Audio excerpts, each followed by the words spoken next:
In this video, we are going to study the theory of cognitive development by Jean Piaget.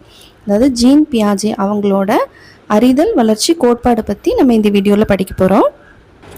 Gene பியாஜே என்ன சொல்கிறாரு அப்படின்னா, அறிதல் வளர்ச்சி அதாவது காக்னிட்டிவ் டெவலப்மெண்ட் வந்து எப்படி டெவலப் ஆகுது அப்படின்னா, ஒரு தனி மனிதனுக்கும் இந்த உலகத்துக்கும் இடையில உள்ள இன்டராக்ஷன்.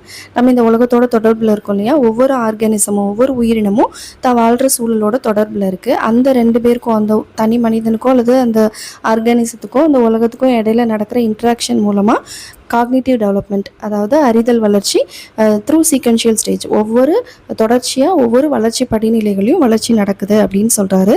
ஸோ அறிதல் வளர்ச்சிக்கு முக்கிய காரணம் ஒவ்வொரு ஆர்கானிசமும் தன்னை சுற்றி இருக்கிற, அதாவது ஆர்கானிசம்னா உயிரினம் இல்லையா, ஒவ்வொரு உயிரினமும் தன்னை சுற்றி இருக்கிற என்விரான்மெண்ட்டோட தொடர்ச்சியான இன்ட்ராக்ஷனில் இருக்கிறது மூலமாக காக்னிட்டிவ் டெவலப்மெண்ட் நடக்குது அப்படின்னு சொல்கிறாரு. அவர் என்ன சொல்கிறாருன்னா, ஒவ்வொரு உயிரினமும் எவ்ரி ஆர்கானிசம் டெவலப்ஸ் அ ஸ்கீமட்டா அல்லது ஸ்கீமா, ஒரு ஸ்கீமா அல்லது ஸ்கீமட்டாவை டெவலப் பண்ணுது, அதன் வழியாக இன்ஃபர்மேஷன்ஸை ப்ராசஸ் பண்ணுது அப்படின்னு சொல்கிறாரு. இந்த ஸ்கீமா அல்லது ஸ்கீமட்டா அப்படிங்கிறது காக்னேட்டிவ் ஸ்ட்ரக்சர். இந்த ஸ்கீமா அப்படிங்கிற வேர்டே ஃபஸ்ட்டு இது ஒரு கிரீக் வேர்டு, ஓகேவா, ஒரு கிரேக்க வார்த்தை. அந்த வார்த்தையோட அர்த்தம் என்னன்னு பார்த்தீங்கன்னா, ஃபார்ம் ஆர் ஃபிகர், வடிவம் அல்லது உருவம் அப்படின்னு அர்த்தம். ஸ்கீமட்டாங்கிறது ஒரு graphical representation to organise information அல்லது நாலேஜ். கிராஃபிக்கல் ரெப்ரசன்டேஷனாக என்ன, நம்ம வரைபடம், கணிதத்தில் வரைபடம் வரைகிறோம் இல்லையா, ஸோ இன்ஃபர்மேஷனை கொஞ்சம் எளிதாக புரிஞ்சுக்கிறதுக்காக தான் வரைபடம் வரைகிறோம்ல, அதே மாதிரி தான் நம்மளோட நாலேஜ் இருக்கு இல்லையா, நாலேஜுக்கு ஒரு ஸ்ட்ரக்சர் கொடுத்து ஒரு கிராஃபிக்கல் ரெப்ரசன்டேஷனாக ஒரு உருவ வரைபடமாக நம்மளோட மூளை வந்து பதிவு செஞ்சுக்குது. அதுதான் நம்ம வந்து ஸ்கீமட்டா அப்படின்னு சொல்கிறோம். ஒவ்வொரு உயிரினமும் தனக்கு கிடைக்கிற எக்ஸ்பீரியன்சஸ் இருக்கு இல்லையா, தான் வாழும்போது கொஞ்சம் கொஞ்சமாக அனுபவங்களை கேதர் பண்ணுது. அந்த அனுபவங்களை ஆர்கனைஸ் பண்ணி, அதாவது ஒருங்கமைத்து தான் வாழ்கிற சூழலுக்கு தன்னை அடாப்ட் பண்ணிக்குது. நம்ம சயின்ஸில் அடாப்டேஷன் படிச்சிருப்போம் இல்லையா, அடாப்டேஷன்னா தமிழில் இணங்குதல் அப்படின்னு சொல்கிறாங்க. ஸோ ஒவ்வொரு உயிரினமும் தனக்கு கிடைக்கிற எக்ஸ்பீரியன்ஸஸை ஆர்கனைஸ் பண்ணி தான் வாழ்கிற சூழலுக்கு அடாப்ட் பண்ணிக்குது. இப்படி அடாப்ட் ஆகிறதுக்கு இன்டெலிஜென்ஸ் அப்படிங்கிறத ஒரு கருவியாக உபயோகப்படுத்தி கொள்ளுது அப்படின்னு பியாஜே சொன்னார். ஸோ இந்த ஸ்கீமா இருக்கு இல்லையா, காக்னிட்டிவ் ஸ்ட்ரக்சர், அது ரெண்டு ப்ராசஸ் வழியாக ஃபார்ம் ஆகுது. அந்த ரெண்டு ப்ராசஸை என்ன சொல்கிறாருன்னா பியாஜே, ஆர்கனைசேஷன், அடாப்டேஷன் அப்படின்னு சொல்கிறாரு. தமிழில் ஆர்கனைசேஷன்னா ஒருங்கிணைத்தல் அப்படின்னும், அடாப்டேஷன்னா இணங்குதல் அப்படின்னு சொல்கிறாங்க. இந்த ஆர்கனைசேஷன், அடாப்டேஷன் இந்த ரெண்டுமே ஃபங்க்ஷனல் இன்வேரியன்ட் அப்படின்னு சொல்கிறாங்க. அதாவது மாறிலி, அது மாறாது, செயல்பாட்டு மாறிலி, மாறாத ஒரு விஷயம். ஸோ ஆர்கனைசேஷன், அடாப்டேஷன் இந்த ரெண்டும் மாறாது. பட் இந்த இன்டெலெக்சுவல் ஆர் காக்னேட்டிவ் ஸ்ட்ரக்சர் இருக்கு இல்லையா, ஸ்கீமா, அது மட்டும்தான் ஒவ்வொரு ஸ்டேஜ்லேயும் சேஞ்ச் ஆகிட்டே போகும் அப்படின்னு பியாஜே சொன்னார். இப்போ ரெண்டு ஃபங்க்ஷனல் இன்வேரியன்ட் சொல்லியிருக்கார் இல்லையா பியாஜே, ஒன்று ஆர்கனைசேஷன், இன்னொன்று அடாப்டேஷன், ஒருங்கிணைத்தல், இணங்குதல். இப்போ இந்த ரெண்டும் என்னென்னு பார்க்கலாம். ஆர்கனைசேஷன் அப்படின்னா systematising and unifying the continuous experiences. அதாவது ஒரு உயிரினத்திற்கு தொடர்ச்சியாக அனுபவங்கள் கிடைக்குது இல்லையா, அந்த அனுபவங்களை முறைப்படுத்தி ஒருமுகப்படுத்துறது தான் நம்ம ஆர்கனைசேஷன் அப்படின்னு சொல்கிறோம். அடுத்தது அடாப்டேஷன். அடாப்டேஷன் இணங்குதல்னா என்ன அப்படின்னா, அட்ஜஸ்டிங் டு த என்விரான்மெண்ட். ஏற்கனவே எக்ஸ்பீரியன்ஸஸ் அதை முறைப்படுத்தி வச்சிருக்கு இல்லையா ஆர்கனைசேஷன் ப்ராசஸில், அதை வச்சு தான் வாழ்கிற என்விரான்மெண்ட் கூட அட்ஜஸ்ட் பண்ணிக்கிறது தான் நம்ம அடாப்டேஷன் அப்படின்னு சொல்கிறோம். இந்த அடாப்டேஷன் ரெண்டு ப்ராசஸ் வழியே நடக்குது அப்படின்னு சொல்லியிருக்காங்கங்க. ஒன்று அக்காமடேஷன், இன்னொன்று அசிமுலேஷன். அக்காமடேஷன்னா தமிழில் பொருந்துதல் அப்படின்னும், அசிமுலேஷன் அப்படின்னா தன்வயப்படுத்துதல் அப்படின்னும் சொல்கிறாங்க. இதில் அக்காமடேஷன் அப்படின்னா என்னென்னா, காக்னேட்டிவ் ஸ்ட்ரக்சர் ஒன்று எல்லா உயிரினமும் ஃபார்ம் பண்ணது இல்லையா ஸ்கீமா, அந்த ஸ்கீமா ஒவ்வொரு ஸ்டேஜ்லேயும் மாடிஃபை ஆகுது, எக்ஸ்பேண்ட் ஆகுது, விரிவடையுது, இம்ப்ரூவ் ஆகுது, முன்னேற்றம் அடையுது. எதுக்காகனா, நமக்கு கிடைக்கிற நியூ எக்ஸ்பீரியன்ஸஸை ஏற்கனவே அங்கே இருக்கு இல்லையா எக்ஸிஸ்டிங் ஒரு ஸ்கீமா இருக்கு இல்லையா, அதுக்குள்ளே கொண்டு அடாப்ட் பண்ணுறதுக்கு இந்த அக்காமடேஷன் ஹெல்ப் பண்ணுது.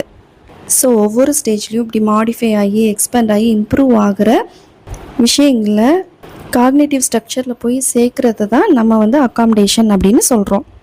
அடுத்தது அசிமுலேஷன்.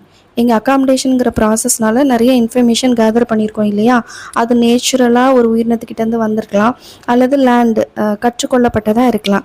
அப்படி கற்றுக்கொள்ளப்பட்ட நியூ நாலேஜை ஏற்கனவே இருக்கிற ஸ்கீமாவில் கொண்டு போய் நம்ம சேர்க்கும்போது அங்கே எந்த தடையும் வராமல், எந்த ரெசிஸ்டன்ஸும் இல்லாமல், அதனால ஈஸியாக போய் தகவமைத்து கொள்ள முடியணும் அப்படிங்கிற ப்ராசஸ் இருக்கு இல்லையா, அதை தான் நம்ம அசிமுலேஷன், தன்வயப்படுத்துதல் அப்படின்னு சொல்கிறோம். இந்த டெக்னிக்கல் டேர்ம்ஸை மட்டும் நான் இன்னொரு தடவை சொல்லிடுறேன்.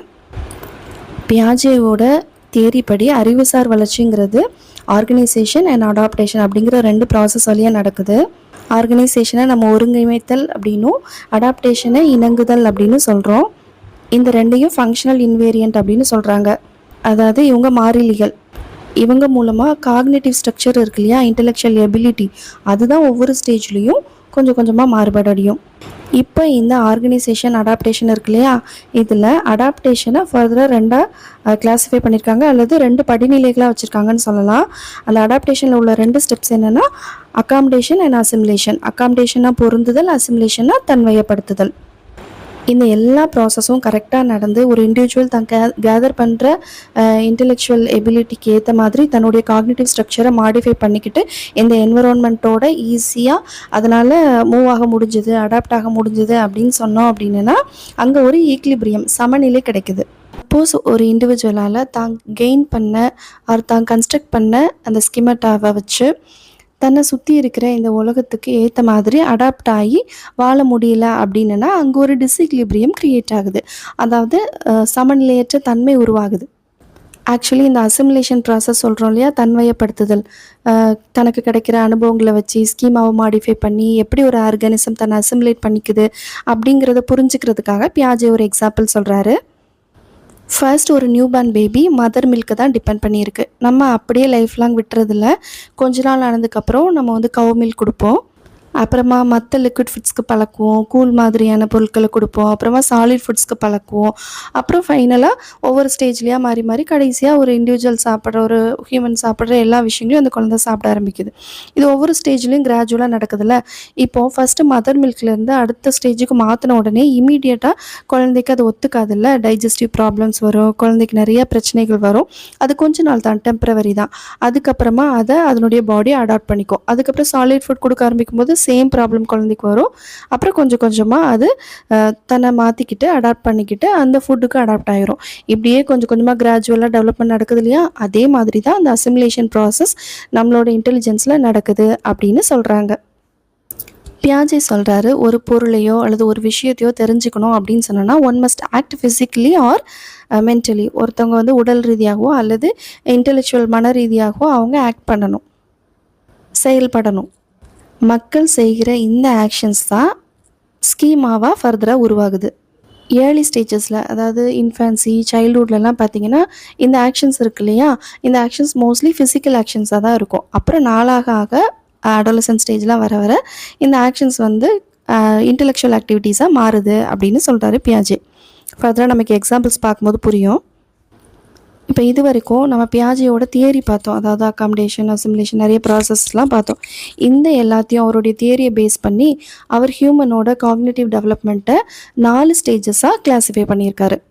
அந்த 4 ஸ்டேஜஸ் என்னெல்லாம் பார்க்கலாம். First stages sensory motor stage, புலனியக்க நிலை அப்படின்னு சொல்கிறாங்க. இது எந்த ஏஜ்லேருந்து எந்த ஏஜ் வரேன்னு பார்த்தீங்கன்னா 0லேருந்து, குழந்தை பிறந்ததுலேருந்து 2 வயது வரைக்கும் அப்படின்னு சொல்கிறாங்க. Second stages pre operational stage, தமிழில் முன் செயல்பாட்டு நிலை அப்படின்னு சொல்கிறாங்க.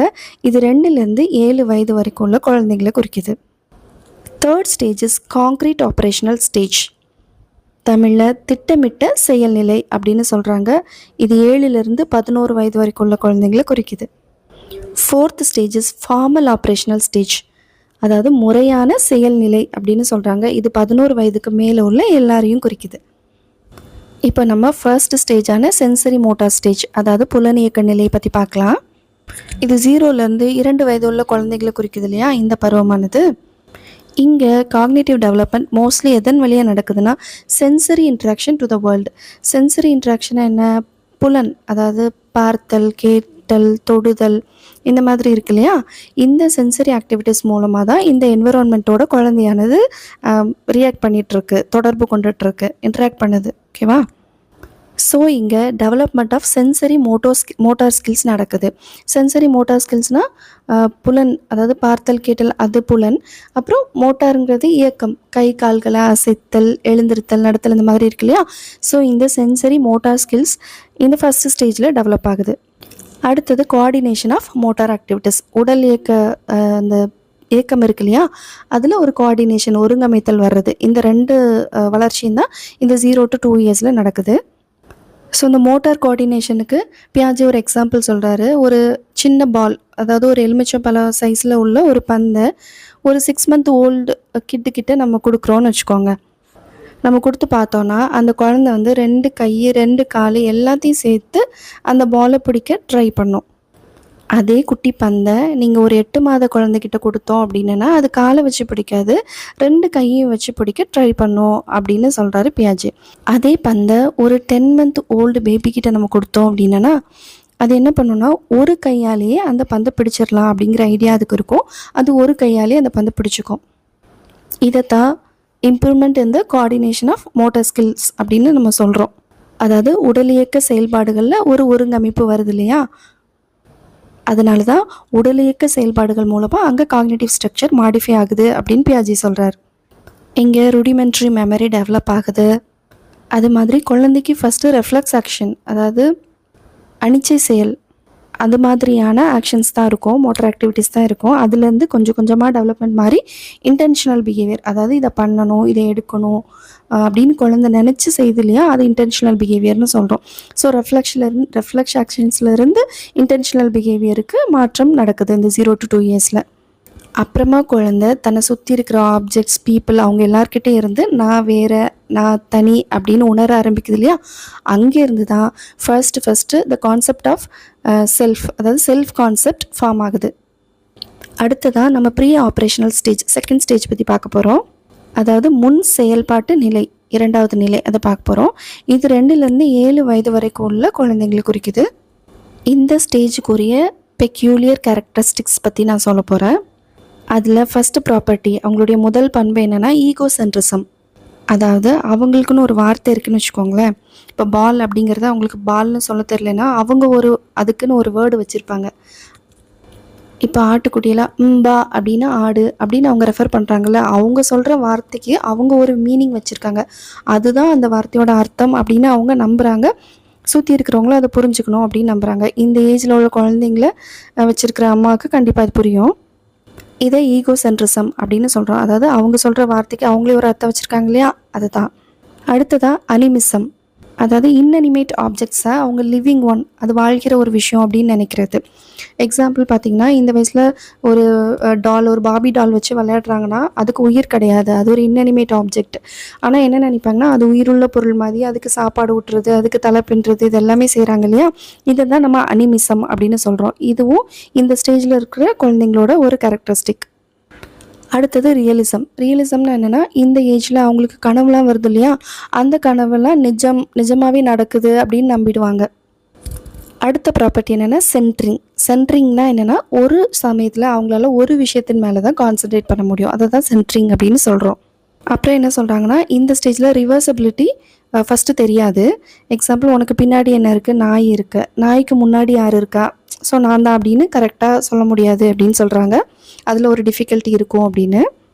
அப்புறம் இந்த ஸ்டேஜில் குழந்தைங்க என்ன நம்புவாங்கன்னா, parents are omnipresent and omnipotent அப்படின்னு. அதாவது என்னென்னா, பேரண்ட்ஸ் வந்து நிலையானவங்க, அவங்களுக்கு அழிவே கிடையாது, அண்ட் அவங்க எல்லாம் அவங்களால என்ன வேணால் பண்ண முடியும், நான் என்ன கேட்டாலும் செய்ய முடியும் அப்படின்னு பிலீவ் பண்ணுறாங்க. அடுத்தது inability to follow the rules and games. விளையாட்டுலாம் விளையாடுவாங்க, ஆனால் ஒவ்வொரு விளையாட்டுலையும் கரெக்டாக ஸ்ட்ரிக்டாக ரூல்ஸ் அண்ட் நார்ம்ஸ்லாம் இருக்கும் இல்லையா, அதெல்லாம் கரெக்டாக ஃபாலோ பண்ண தெரியாது அவங்களுக்கு. அடுத்ததாக தேர்ட் ஸ்டேஜ், அதை காங்க்ரீட் ஆப்ரேஷனல் ஸ்டேஜ் அப்படின்னு சொல்கிறோம். அதாவது திட்டமிட்ட செயல்நிலை. இது 7லேருந்து 11 வயது வரைக்குள்ள குழந்தைங்களை ரெஃபர் பண்ணுது. காங்க்ரீட் ஆப்ரேஷனல் ஸ்டேஜ் அப்படின்னாலே என்னென்னா, காங்க்ரீட்டுங்கிற வேர்டுக்கு அர்த்தமே they cannot think beyond what they experience. அவங்களோட பர்சனல் எக்ஸ்பீரியன்ஸ் இருக்கு இல்லையா, அதுக்கு மீறி அவங்களால சில விஷயங்களை பர்சீவ் பண்ண முடியாது. அதுதான் நம்ம வந்து காங்க்ரீட் ஸ்டேஜ்னே சொல்லுவோம். எக்ஸாம்பிளுக்கு எடுத்துக்கிட்டோன்னா, இப்போ குழந்தைங்கிட்ட போய் உங்கள் அத்தை வீடு எங்கே இருக்குது அப்படின்னு கேட்டோம்னா, இப்போ 2 தள்ளி இருந்ததுன்னா வேகமாக குழந்தை கூட்டிகிட்டு போயிடும். பட் அதே சமயத்தில் இல்லை நீ வர வேணாம், ஜஸ்ட் எனக்கு ரூட்டு சொல்லு அப்படின்னு சொன்னோன்னா, இங்கே போகணும், செகண்ட் கட் எடுக்கணும், இந்த இடத்துல ஒரு கோவில் இருக்கும் அப்படிலாம் அதுக்கு சொல்ல தெரியாது. அது வேணால் கூட்டிகிட்டு போய் அவங்கள அந்த இடத்துல போய் சேர்க்கும். ஸோ அதை தான் சொல்கிறோம், அவங்களோட பர்சனல் எக்ஸ்பீரியன்ஸ் தாண்டி அப்ட்ராக்டாக அவங்களால திங்க் பண்ண முடியாது, ஜஸ்ட் காங்க்ரீட் திங்கிங் தான் இந்த ஸ்டேஜில் இருக்கும். அப்புறம் இந்த ஸ்டேஜில் டீசென்ட்ரிங் ஃபார்ம் ஆகுது. அதாவது நம்ம போன ஸ்டேஜில் பார்த்தோம் இல்லையா, சென்ட்ரிங் அப்படின்னா ஒரு டைமில் ஒரு விஷயம் மேலே தான் கான்சன்ட்ரேட் பண்ண முடியும். இங்கே டீசென்ட்ரிங் கிராஜுவலாக ஃபார்ம் ஆகுது. அதாவது மோர் தென் ஒன் திங் மேலே they are able to concentrate at a time. அப்புறம் இங்கே டிரான்ஸ்வர்சபிலிட்டி ஃபார்ம்ஸ். டிரான்ஸ்வர்சபிலிட்டினா இப்போ பேரலல் லைன்ஸ், கோடுகள் அந்த மாதிரி மட்டும் இல்லாமல் வேறு வேறு டைமென்ஷன்ஸ் இருக்கும் இல்லையா, அதெல்லாம் புரிஞ்சிக்கக்கூடிய தன்மை வந்து இந்த ஸ்டேஜில் வளருது. அப்புறமா they play games according to rules. ரூல்ஸுக்கு ஏற்ற மாதிரி அவங்க விளையாட்டுகளை விளையாடுறாங்க. அப்புறம் ஒரு ப்ராப்ளம் தான் வருது, அதுக்கு ஒரு சொல்யூஷன் தான் கண்டுபிடிக்கணும்னு வச்சுக்கோங்களேன். அவங்க என்ன நினைப்பாங்கன்னா, நான் என்ன திங்க் பண்ணுறனோ அதுதான் ஒன்லி பாசிபிள் வே அப்படின்னு நினைப்பாங்க. எக்ஸாம்பிள், கல்ச்சுரல் ரூல்ஸ்லாம் throughout the world same தான். இப்போ நம்ம அம்மா அப்பா வந்து இந்த மாதிரி ஒரு ட்ரெஸ் கோடு இருக்கணும், இந்த மாதிரி வந்து எல்டர்ஸ் ஒபே பண்ணணும், ஏதோ ஒன்று சொல்லி தராங்கன்னா இது உலகம் முழுவதும் இப்படி தான் இருக்கும் அப்படின்னு பிலீவ் பண்ணுறாங்க இந்த ஸ்டேஜில். அடுத்ததான் 4th ஸ்டேஜ் பார்க்க போகிறோம். இது ஃபார்மல் ஆப்ரேஷனல் ஸ்டேஜ் அப்படின்னு சொல்கிறோம். இது அபவ் 11 இயர் ஓல்டு உள்ள எல்லாரையும் குறிக்குது. இது தமிழில் முறையான செயல்நிலை அப்படின்னு சொல்கிறோம். இங்கே அப்ஸ்ட்ராக்ட் திங்கிங் இருக்கும். அப்ஸ்ட்ராக்ட் திங்கிங்னா புலன் தொடர்பற்ற, அதாவது தன்னுடைய புலனுக்கு அப்பாற்பட்டு நம்ம யோசித்து ஹைப்போதிசிஸ் ஃபார்ம் பண்ணி கருத்துக்கோள்கள் அமைத்து செய்யக்கூடிய திங்ஸ்லாம் இருக்கு இல்லையா, அதுதான் நம்ம அப்ஸ்ட்ராக்ட் திங்கிங் இருக்கும். ஸோ இங்கே அப்ஸ்ட்ராக்ட் திங்கிங் ஃபார்ம் ஆகும். காங்க்ரீட்லேருந்து அப்ஸ்ட்ராக்ட் வராங்க. கிரிட்டிக்கல் எவல்யூவேஷன், தியரி ஃபார்மேஷன், இது எல்லாமே இந்த ஸ்டேஜில் இருக்குது. இப்போ லாஸ்ட் ஸ்டேஜில் ஒரு ப்ராப்ளமுக்கு நான் நினைக்கிறது மட்டும் தான் சொல்யூஷன், ஒரு பாயிண்ட் ஆஃப் வியூவில் மட்டும் தான் யோசிச்சாங்க இல்லையா. இங்கே வந்து பெட்டர் ஆல்டர்னேட்டிவ்ஸ் இருக்கும். அதுக்கு இதை விட பெட்டராக ஒரு ஆல்டர்னேட்டிவ் இருக்கலாம், அப்படி இருந்தால் அதை அக்செப்ட் பண்ணணும், அந்த மாதிரிலாம் லாஜிக்கலாக திங்க் பண்ணுறாங்க. இந்த லாஜிக்கல் திங்கிங், ப்ராப்ளம் சால்விங் எபிலிட்டிலாம் எப்படி ஒரு ஸ்டேஜ்லேயும் மாடிஃபை ஆகுது அப்படிங்கிறத ப்ரூவ் பண்ணுறதுக்காக பியாஜே வந்து ஒரு சின்ன எக்ஸ்பெரிமெண்ட் கண்டக்ட் பண்ணார். அதில் பார்த்திங்கன்னா ABCD அப்படின்னு 4 பீக்கர் எடுத்துக்கிட்டாரு. ஒவ்வொன்றிலையுமே கலர்லெஸ் லிக்விட்ஸ், அதாவது நிறமற்ற திரவத்தை நிரப்பியிருந்தார். அப்புறம் 5வது ஒரு பீக்கர் இருந்தது, அது ஜீன்னு சொல்கிறாரு, அதில் ஒரு லிக்விட் இருந்தது. அவர் என்ன சொல்கிறாருன்னா, இந்த ABCD இருக்கு இல்லையா, இந்த 4லேயே ஏதோ ஒரு 2, அதாவது ABBC அல்லது CD அல்லது DA, இந்த மாதிரி ஏதோ ஒரு காம்பினேஷன், இந்த 2லேயும் ஏதாவது ஒரு காம்பினேஷன் சேர்த்துட்டு ஏதோ ஒரு 2 லிக்விடை சேர்த்து எடுத்துட்டிங்கன்னா அந்த லிக்விட் கூட இந்த ஜீங்கிற பீக்கரில் இருக்கு இல்லையா, அதில் இருக்கிற ஒரு சொல்யூஷனில் ஒரு ட்ராப் இட்டோன்னா எல்லோ கலரில் அந்த சொல்யூஷன் மாறிடும்.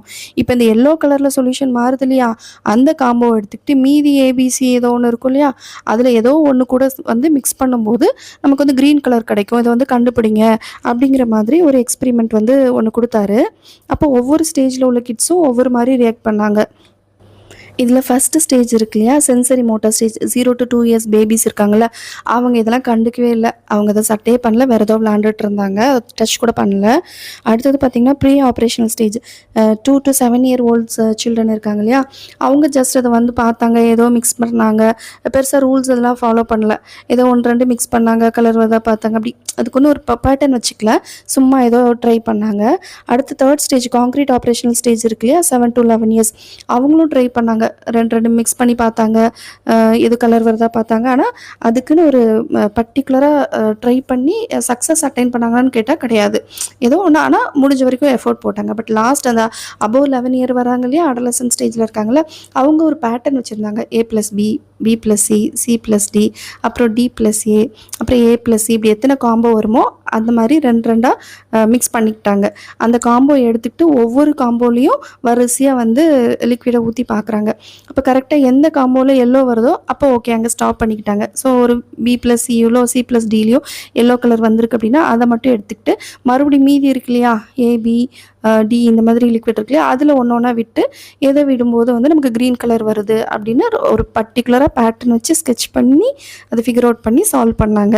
ஸோ காக்னிட்டிவ் டெவலப்மெண்ட் இப்படி தான் ஸ்டேஜ் பை ஸ்டேஜ் டெவலப் ஆகுது அப்படின்னு சொல்லிட்டு பியாஜே வந்து ஒரு எக்ஸ்பெரிமெண்டலாக காமிச்சார். இதாங்க பியாஜேவோட தியரி ஆஃப் காக்னிட்டிவ் டெவலப்மெண்ட். இதில் வந்து நிறைய டெக்னிக்கல் டேர்ம்ஸ் இருக்கும், ஸ்கீமாஸ் பற்றியெல்லாம் இருக்கும். நீங்கள் வந்து கேட்கும் போது ஒரு நோட்ஸ் மாதிரி எடுத்துக்கிட்டு அதை ஃபாலோ பண்ணோன்னா இதுலேருந்து எந்த மாதிரியான கொஷின்ஸ் கேட்டாலும் நம்மளால் ஆன்சர் பண்ண முடியும். இந்த தியரிஸ்லாம் வந்து நம்ம படிக்கிறதுக்கு யூஸ்ஃபுல்லாக இருந்தால் சொல்லுங்கள். சப்போஸ் யாருக்காவது யூஸ் ஆகுது அப்படின்னு நமக்கு தெரிஞ்சுக்கிட்டா தான் நம்ம அடுத்தடுத்து க்ரியேட் பண்ணுறதுக்கு ஈஸியாக இருக்கும், ஒரு இன்ட்ரெஸ்டிங்காக இருக்கும்.